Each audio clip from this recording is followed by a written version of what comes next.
प्रेमी भक्तजनों, श्री रामचरितमानस के छंद भाग 18 के अंतर्गत बालकांड के एक और मनोहारी चौपैया छंद की सरल व्याख्या और उससे जुड़ी अनेक कथाओं का वर्णन कर रहा हूँ। शिवजी के रसीले और सुहाने चरित्र को सुनकर मुनि भारद्वाज ने बहुत ही सुख पाया। वे प्रेम में मुग्ध हो गए। उनकी यह दशा देखकर याज्ञवल्क्य जी अति प्रसन्न हुए और बोले, अभी तक तुमने शिव जी के चरित्र को सुना है, अब मैं श्री रघुनाथ जी की लीला कहता हूँ, सुनो। हे मुनिश्रेष्ठ, रामचरित्र अत्यंत अपार है। सरस्वती जी कठपुतली के समान हैं और श्री राम उस कठपुतली को नचाने वाले सूत्रधार हैं। उन्हीं कृपालु श्री राम को प्रणाम कर मैं उनके निर्मल गुणों की कथा कहता हूँ। पर्वतों में श्रेष्ठ कैलाश पर्वत पर शिव पार्वती जी निवास करते हैं। उस पर्वत पर एक विशाल बरगद का पेड़ है जो सभी ऋतुओं में सुंदर ढंग से खिलता रहता है। उसकी छाया बड़ी ठंडी है। एक बार भगवान शंकर उस वृक्ष के नीचे गए और वहां बैठ गए। अच्छा मौका जानकर पार्वती जी भी वहां आ गई और वे भी उनकी बाईं ओर बैठ गई। तभी उन्हें पिछले जन्म की कथा स्मरण हो आई। याज्ञवल्क्य जी कहते हैं कि माता पार्वती ने भगवान शंकर को प्रसन्न चित्त जानकर कहा कि हे भोलेनाथ, आप श्री रघुनाथ जी की नाना प्रकार की कथा कहकर मेरी अज्ञान दूर कीजिए। उनके जन्म की कथा कहिए, उनका अपार बाल चरित्र कहिए, फिर जानकी से विवाह की कथा और उनके राज्य छोड़ने का कारण कहिए। फिर वन में रहकर जो अपार चरित्र किए उन्हें कहिए। जिस तरह से उन्होंने रावण को मारा, आप वह कथा भी कहिए और उन सारी लीलाओं को कहिए जो उन्होंने राज सिंहासन पर बैठकर की थी। और फिर वह अद्भुत चरित्र भी कहिए जिसमें वे प्रजा सहित अपने धाम को गए। फिर भक्ति, ज्ञान, विज्ञान, वैराग्य का वर्णन कीजिए जिसकी अनुभूति में मुनिगण सदा मग्न रहते हैं। पार्वती जी के छल रहित प्रश्न सुनकर उनके हृदय में श्री राम जी के सारे चरित्र आ गए और उनका वर्णन करने लगे। हे पार्वती, जिस प्रकार वेदों ने श्री रामचंद्र जी के सुंदर नाम, गुण, चरित्र, जन्म और कर्म अनगिनत कहे हैं, उसी तरह उनकी कथा, कीर्ति और गुण भी अनंत हैं। जो प्रकाश के भंडार हैं, सब रूपों में प्रकट हैं, जीव, माया और जगत के स्वामी हैं, जो आकाश जैसे निर्मल हैं, जो माया के स्वामी तथा ज्ञान और गुणों के धाम हैं, जो बिना पैरों के चलते हैं, बिना कानों के सुनते हैं, बिना हाथों के सारे काम करते हैं, बिना मुंह के सारे रसों का आनंद लेते हैं, बिना वाणी के योग्य वक्ता हैं, बिना आँखों के देखते हैं, बिना नाक के सब गंधों को सूंघते हैं, जिनका वेद, पंडित, मुनि ध्यान धरते हैं, जिनके नाम से मैं काशी में मरने वाले जीव को राम मंत्र देता हूँ। हे पार्वती, वही परमात्मा श्री रामचंद्र मेरे प्रभु श्री राम हैं। तब पार्वती जी बोली, हे नाथ, आपकी कृपा से मेरा विषाद जाता रहा, किंतु यदि आप मुझ पर प्रसन्न हैं तो बताइए कि उन्होंने किस मनुष्य का शरीर धारण किया। तब भगवान शिव जी बोले, हे पार्वती, निर्मल रामचरितमानस की वह मंगलमयी कथा सुनो जिसे कागभूषणी ने विस्तार से कहा और पक्षियों के राजा गरुड़ जी ने सुना था। श्री रामचंद्र के जन्म लेने के अनेक कारण हैं, जो एक से बढ़कर एक विचित्र हैं। श्री हरि के जय और विजय नामक 2 द्वारपाल थे। उन दोनों भाइयों ने सनकादियों के शाप से असुरों के स्वामी हिरण्यकशिप और हिरण्याक्ष का शरीर पाया, जिन्होंने अपने बल से इंद्र को पराजित कर दिया। तब श्री हरि ने वराह का शरीर धारण कर हिरण्याक्ष को मारा और नरसिंह का शरीर धारण कर हिरण्यकश्यप को मारा। बाद में इन दोनों ने रावण और कुंभकर्ण का शरीर धारण किया।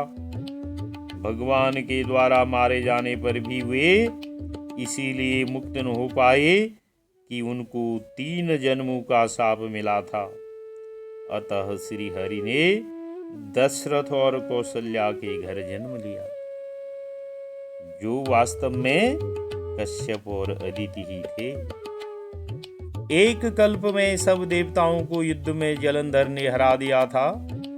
शिव जी भी उसे हरा न सके, तो श्री हरि ने छल कर उसकी स्त्री का व्रत भंग कर दिया। तब उस स्त्री ने श्री हरि को शाप दिया। वही जलंधर उस कल्प में रावण हुआ, जिसे श्री राम ने युद्ध में मारकर परम पद दिया। एक बार नारद जी ने श्री हरि को शाप दिया, उसके लिए भी उनका अवतार हुआ। तब पार्वती जी ने चकित होकर वह कथा भगवान शंकर से पूछी। कथा क्या थी? हिमालय पर्वत में एक पवित्र गुफा के समीप बहती गंगा जी के किनारे एक पवित्र आश्रम था, जिसे देख नारद जी के मन में श्री हरि के चरणों में प्रेम हो गया और वे वहां रुक गए। भगवान की कृपा से उनकी गति रुक गई, क्योंकि उन्हें दक्ष प्रजापति ने शाप दिया था कि वे एक जगह पल भर भी टिक न सकेंगे, और प्रभु कृपा से उनकी समाधि लग गई। यह देख स्वर्गाधिपति इंद्र डर गया कि कहीं नारद जी उसका सिंहासन लेने के लिए तप तो नहीं कर रहे। उन्होंने नारद जी की तपस्या भंग करने के लिए कामदेव को भेजा। कामदेव ने कामाग्नि भड़काने वाली अप्सराओं को वहां भेजा, परंतु वे उसका कुछ न बिगाड़ सकी। तब कामदेव ने भी अनेक प्रपंच और माया रची, किंतु नारद जी को वह डिगा न सका, और डर के मारे उसने नारद जी के चरण पकड़ लिए और सारा वृतांत कह सुनाया। नारद जी ने उसे प्रिय वचन बोलकर छोड़ दिया। तब नारद जी शिव जी के पास गए। उनके मन में अहंकार हो गया कि उन्होंने कामदेव को जीत लिया है, जिसे शिव जी भी जीत न सके, और वे कामदेव के चरित्र को शिव जी को सुनाने लगे। भगवान शिव जी ने नारद जी से कहा कि हे मुनिश्रेष्ठ, इस प्रसंग को कभी श्री हरि को मत सुनाना। एक बार नारद जी क्षीर सागर गए। श्री हरि ने उन्हें आसन पर बैठाया। तब नारद जी ने कामदेव का सारा चरित्र श्री हरि को कह सुनाया।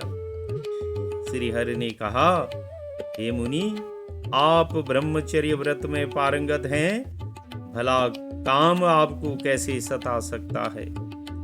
नारद जी ने गर्व के साथ स्वीकार किया।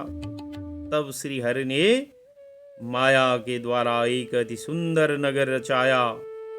उस नगर में शील निधि नाम का राजा रहता था, जिसकी विश्व मोहिनी नाम की परम सुंदर कन्या थी। उस राजकुमारी के स्वयंवर में अगणित राजा आए हुए थे। नारद जी जब वहां पहुंचे तो राजा ने महल में बुलाकर राजकुमारी को नारद जी को दिखलाया तथा उसके गुण दोष बतलाने का आग्रह किया। नारद जी उसके रूप को देख वैराग्य को भूल गए और सोचने लगे कि मैं श्री हरि से अपने लिए सुंदरता मांगता हूं, ताकि वह राजकुमारी उन्हें ही वरण करे। नारद जी की पुकार सुन श्री हरि प्रकट हुए। नारद जी ने पूरा वृतांत कह सुनाया और श्री हरि से अपना रूप मांगा। श्री हरि ने नारद जी से कहा कि जिस प्रकार आपका परम हित होगा हम वही काम करेंगे। जिस प्रकार रोग से व्याकुल रोगी को वैद्य कुपथ्य नहीं देता, उसी प्रकार मैं भी तुम्हारा हित ही करूंगा। और उधर सभी राजा सज कर स्वयंवर में बैठे थे।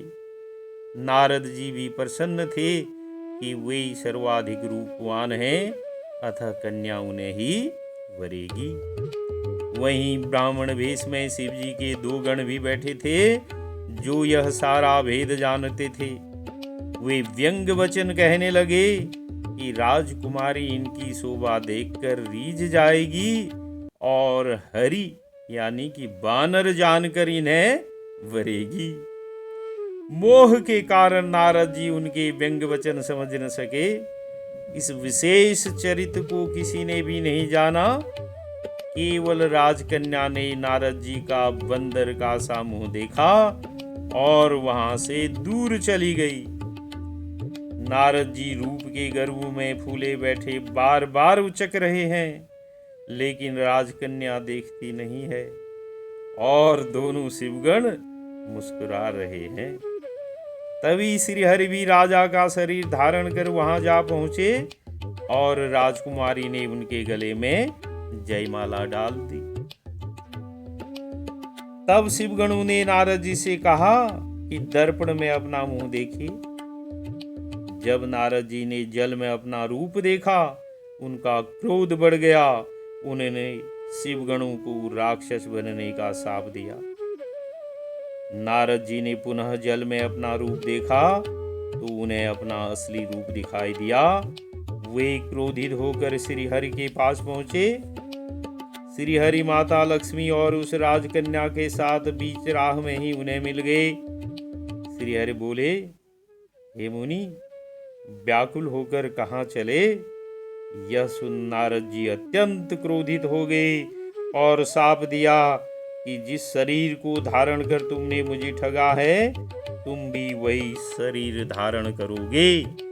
और जिस स्त्री को मैं चाहता था, तुमने उससे मेरा वियोग कराया, अतः तुम भी स्त्री के वियोग में दुखी रहोगे। सांप को सिर चढ़ाकर श्री हरि ने अपनी माया खींच ली। तब नारद जी भयभीत होकर बोले, हे हरि, मेरी रक्षा कीजिए। हे भगवान, मुझे बचाइए। तब श्री हरि ने कहा कि आप शंकर जी के सतनाम का जाप करें, तुम्हारे मन को शांति मिलेगी। तब प्रभु अंतर्ध्यान हो गए और नारद जी ब्रह्मलोक चले। उनको प्रसन्न देख दोनों शिवगणों ने उनके पांव पकड़ अपनी मुक्ति की प्रार्थना की। तब नारद जी ने कहा कि आप दोनों वैभवशाली परम पराक्रमी राक्षस बनोगे, जिनका उद्धार श्री हरि के हाथों होगा। इसी कारण एक कल्प में श्री हरि ने मनुष्य का अवतार लिया। हे पार्वती, अब भगवान के अवतार का दूसरा कारण सुनो, जिस कारण से वे अयोध्यापुरी के राजा हुए और जिन्हें देखकर तुमने सती रूप में सीता जी का वेश बनाया था। याज्ञवल्क्य जी ने कहा, हे भारद्वाज, शंकर जी के वचन सुन पार्वती मुस्कुराई। तब भगवान शंकर कहने लगे, स्वयंभुव मनु और उनकी पत्नी शत्रुपा, जिनसे मनुष्यों की सृष्टि हुई, उनके पुत्र राजा उत्तानपाद हुए, जिनके पुत्र ध्रुव जी हुए। मनु के छोटे लड़के का नाम प्रियव्रत था और देवहूति उनकी कन्या थी, जो करदम मुनि को ब्याही गई, जिन्होंने भगवान कपिल को गर्भ में धारण किया। राजा मनु जब वानप्रस्थ आश्रम में चले तो वे गोमती के किनारे पहुंचे, जहां वे अनेक ऋषि मुनियों के साथ रहने लगे और द्वादशाक्षर मंत्र क्या है? ओम नमो भगवते वासुदेवाय, इसका जप करने लगे। वे दोनों कंदमूल त्याग कर सिर्फ जल का आहार करते। इस प्रकार 6000 वर्ष बीत गए। फिर 7000 वर्ष वे वायु के आधार पर जीवित रहे। फिर 10,000 वर्ष तक उन्होंने वायु का आधार भी छोड़ दिया और एक पांव में खड़े रहे। उनका कठिन तप देख ब्रह्मा, विष्णु और शिव जी ने कई बार वर मांगने को कहा। तब श्री हरि प्रकट हुए, जिन्हें देख मन और शत्रुपा के नेत्र फटे के फटे रह गए। श्री हरि ने वर मांगने को कहा। तब उन्होंने कहा कि हमें आप जैसा पुत्र प्राप्त हो। तब श्री हरि बोले, बहुत से काल बीत जाने पर जब आप अवध के राजा बनेंगे, तब मैं आपका पुत्र बनूंगा। याज्ञवल्क्य जी आगे कहते हैं कि हे भारद्वाज, अब श्री राम के अवतार लेने का दूसरा कारण सुनो, जो कथा शिव जी ने पार्वती जी से कही थी। कैकई देश में सत्यकेतु नामक राजा राज्य करता था। उसके 2 वीर पुत्र हुए। बड़े लड़के का नाम प्रताप भानु और छोटे का नाम अरिमर्दन था। राजा ज्येष्ठ पुत्र को राज्य सौंप वन को चल दिए। जब प्रताप भानु राजा हुए तो धर्मरुचि उनका मंत्री बना। राजा की पराक्रमी सेना ने संपूर्ण भूमंडल को अपने अधीन कर लिया। राजा बड़ा ही ज्ञानी और धर्म प्रेमी था। एक बार राजा शिकार करने विंध्याचल के घने जंगलों में गया और सुअर का पीछा करते करते हुए भटक गए। भूख प्यास से व्याकुल हो वे राह भी भटक गए तो एक आश्रम में पहुंचे, जहां प्रताप भानु से पराजित हुआ एक राजा भेष बदल कर रह रहा था। उसने प्रताप भानु को पहचान लिया और झूठ बोलकर उसने अपना नाम एक तनु बताया और विभिन्न प्रकार के झूठ सच बोल उसने राजा को प्रभावित कर लिया। थका मादा राजा जब सो गया तो उसी समय वहां कालकेतु राक्षस आया, जिसने सुअर बनकर राजा को जंगल में भटकाया था। वह तपस्वी राजा का परम मित्र था। उस महामायावी ने राजा को घोड़े सहित घर पहुंचा दिया। जब राजा ने कपट मुनि के कहे अनुसार 1,00,000 ब्राह्मणों को भोजन के लिए आमंत्रित किया, तो कालकेतु राक्षस ने खाने में ब्राह्मणों का मांस मिला दिया। ज्यों ही राजा भोजन परोसने लगा तो कालकेतु कृत आकाशवाणी हुई कि इस खाने में ब्राह्मणों का मांस मिला है। तब ब्राह्मणों ने क्रोधित हो उसे राक्षस बन जाने का शाप दिया और 1 वर्ष के भीतर तेरा नाश हो जाएगा, ऐसा उसे शाप भी दिया। राजा भय के मारे व्याकुल हो गया। तभी पुनः आकाशवाणी हुई कि हे ब्राह्मणों, यह सब मायावी कालकेतु का रचा माया जाल था, जो केवल झूठ था। तब ब्राह्मणों ने कहा कि हे राजन, यद्यपि तुम्हारा कोई दोष नहीं है, फिर भी ब्राह्मणों का शाप टाले नहीं टलेगा। उधर कालकेतु ने तपस्वी बने राजा को सब बात कह सुनाई। सभी हारे हुए राजाओं ने मिल प्रताप भानु और उसकी सेना को घेर कर मार डाला। सत्यकेतु के कुल में कोई नहीं बचा और ब्राह्मणों का शाप सत्य हो गया। याज्ञवल्क्य जी कहते हैं कि समय पाकर वही राजा परिवार सहित रावण नामक राक्षस हुआ। उसका छोटा भाई अरिमर्दन कुंभकर्ण हुआ। उसका मंत्री धर्मरुचि रावण का छोटा भाई विभीषण हुआ। यद्यपि वे पुलस्त्य ऋषि के कुल में जन्मे, तथापि ब्राह्मणों के शाप के कारण वे पाप रूप हुए। तीनों ने कठोर तप किया। तब ब्रह्मा ने प्रसन्न होकर वर मांगने को कहा। रावण ने वर मांगा कि वानर और मनुष्य इन 2 जातियों को छोड़ हम और किसी के मारे न मरें। कुंभकर्ण ने 6 माह की नींद मांगी, क्योंकि ज्यादा आहार खाने से भगवान ने उसकी बुद्धि फेर दी थी। विभीषण ने भगवत चरणों का अनन्य प्रेम मांगा। मय दानव की कन्या मंदोदरी परम सुंदरी थी, अतः उसने उसका विवाह रावण से कर दिया। समुद्र के बीच त्रिकूट नामक पर्वत पर ब्रह्मा जी का बनाया हुआ एक किला था, जिसे मय दानव ने फिर से सजा दिया। बाद में यही लंका थी, जहां रावण ने यक्ष को हराकर उस पर अपना अधिकार कर लिया। रावण बड़ा बलशाली था। एक बार उसने कुबेर से उसका पुष्पक विमान छीन लिया और खिलवाड़ में ही कैलाश पर्वत उठा लिया। कुंभकर्ण अत्यंत बलवान था। वह 6 माह सोता था और जब जागता तो तीनों लोकों में तहलका मच जाता था।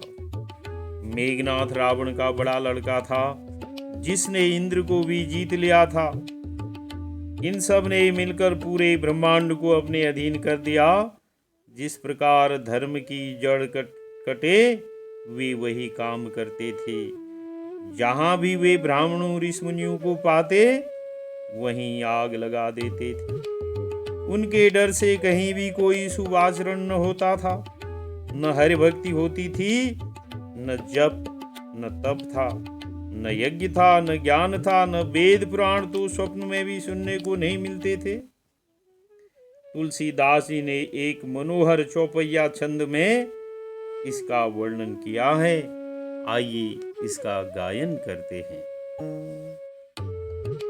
जप जोग विरागा तप मख भागा, जप जोग विरागा तप मख भागा, श्रवण सुनई 10 सीसा,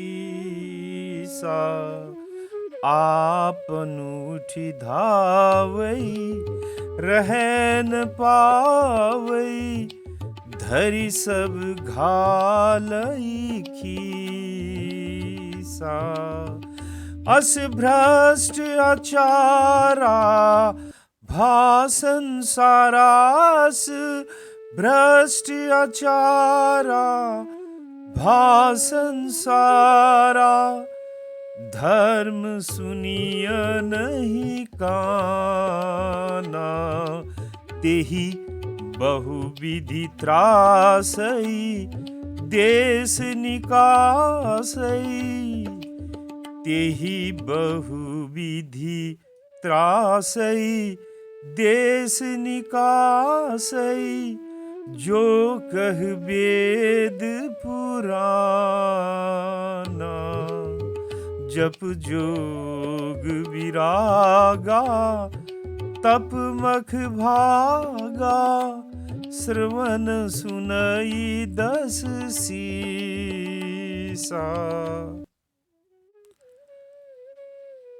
तुलसीदास जी कहते हैं कि रावण जानता था कि ऋषि मुनि अवश्य ही जप यज्ञ आदि करते हैं, इसके लिए वह किसी पर विश्वास नहीं करता था।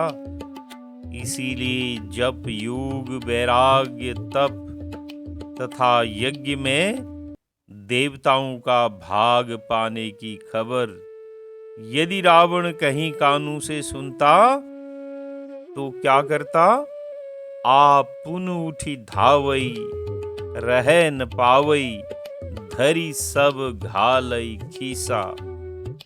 घालई खीसा का मतलब है नष्ट कर डालना। जब यह कानों से सुनता तो स्वयं दौड़कर वहां पहुंच जाता। वह किंचित भी आलस्य और विलंब नहीं करता था, कुछ भी रहने नहीं देता और सबको पकड़कर विध्वंस कर डालता था। केवल उड़ती खबर भी यदि रावण को लग जाती कि कहीं यज्ञादि हो रहे हैं तो वह दौड़ पड़ता। क्यों दौड़ पड़ता? कि कहीं जाते जाते पूर्णाहुति न हो जाए। अस भ्रष्ट अचारा भा संसारा, धर्म सुनिय नहीं काना। तुलसीदास जी कहते हैं कि संसार में ऐसा भ्रष्ट आचरण फैल गया कि धर्म तो कानों में भी सुनने में नहीं आता था, प्रत्यक्ष दिखाई देने की कौन कहे। तेहि बहुविधि त्रासई देश निकासई, जो कह वेद पुराना। अब आगे क्या होता है, अगर कोई धर्म की बात करे या जो कोई वेद या पुराण कहता, उसको बहुत से त्रास देता और देश से निकाल देता, क्योंकि वेद पुराण धर्म का मूल है। वेद पुराण सुनने से धर्म का बोध होता है, अतः धर्म निर्मूल करने की यह भी एक विधि है कि वक्ता कोई रह ही न जाए।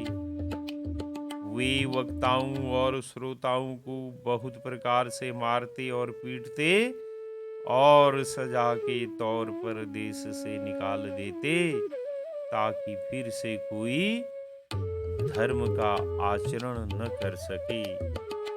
बोली सियावर रामचंद्र की जय।